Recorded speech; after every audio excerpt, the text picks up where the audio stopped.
Hello champions of the Dominion, and welcome back to Blaze Plays.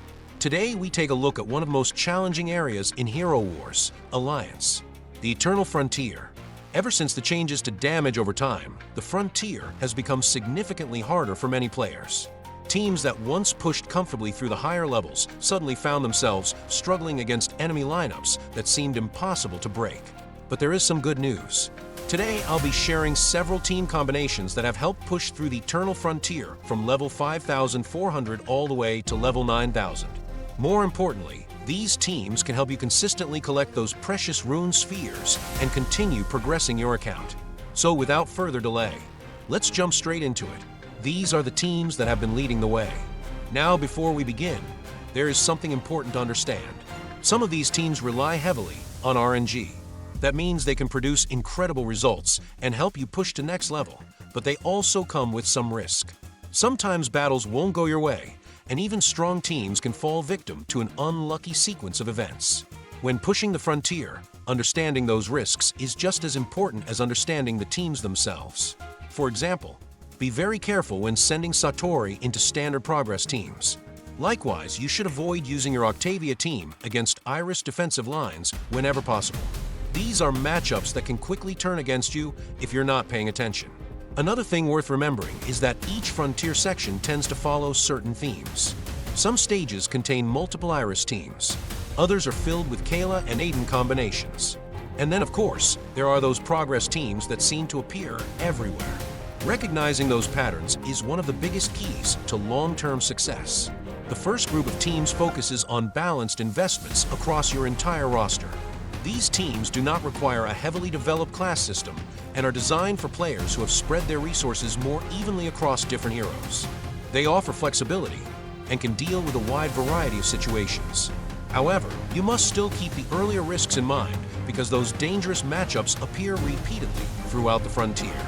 Patience and proper target selection will often determine whether you move forward or find yourself restarting a stage. Now, let's move on to the next group of teams. This is where things become much more specialized. These teams are built around investing heavily into the Mage Class and maximizing the power that comes from those upgrades.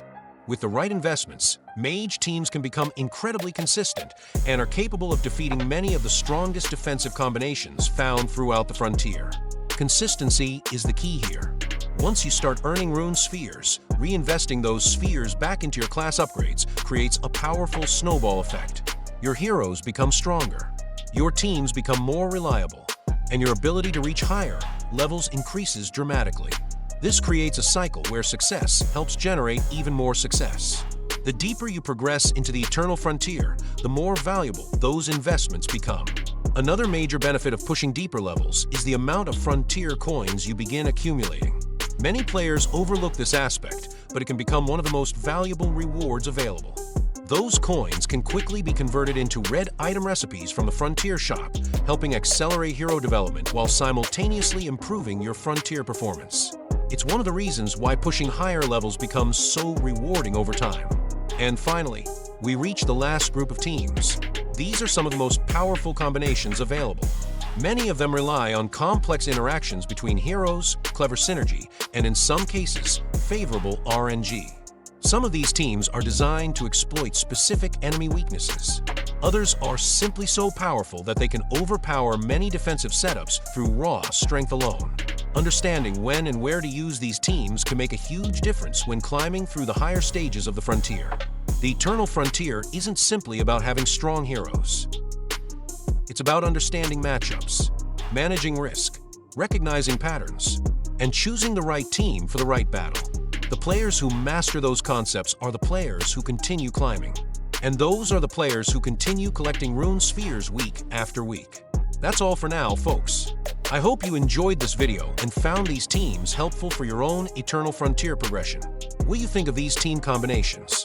Have you found success with similar teams? Or do you have another lineup that has been carrying you through the frontier? Let me know in the comments below. And don't forget to like and subscribe for more Dominion updates. Or better yet, join our Discord and continue the conversation with the community. You'll find the Discord link in the description below. Until next time, keep grinding your heroes, keep building your squads, keep pushing your limits. Stay ready, stay hungry, And as always, keep blazing.